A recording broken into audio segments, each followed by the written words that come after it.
You ask Tiger to calculate. This deals with the order of operations. The final result is 1,034,500.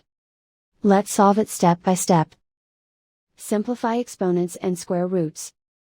10 to the power of 5 equals 1,000,000. 10 to the power of 4 equals 1,000,000.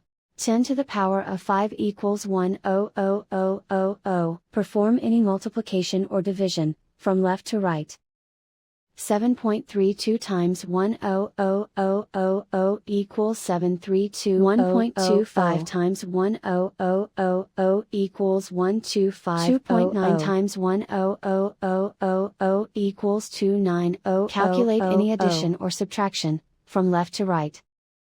732,000 plus 125,000 equals 744,500. 744,500 plus 290,000 equals 103,4500. And so the final result is 1,034,500.